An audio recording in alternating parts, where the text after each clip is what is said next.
bilen gödül aşkın odun yakıp gittin. Süyü derdin bilen gödül aşkın odun yakıp gittin.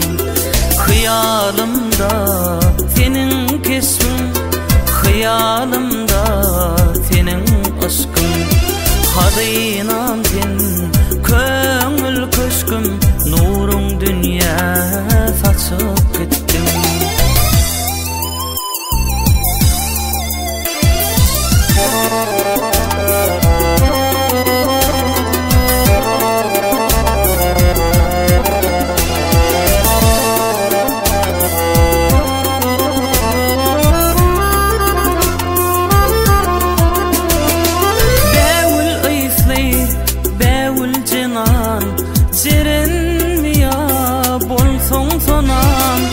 Melkem gerek hanay penam, çeşme bolup akıp gittin.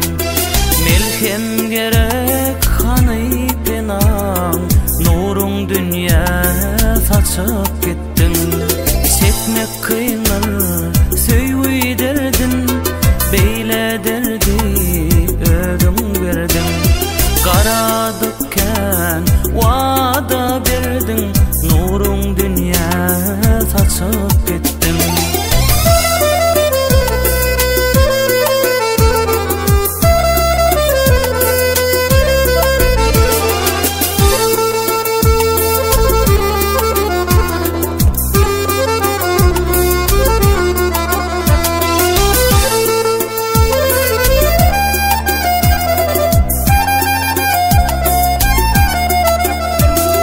Hıyalımda senin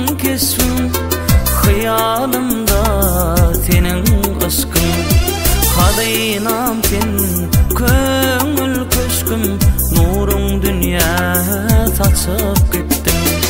Çekmek kıyın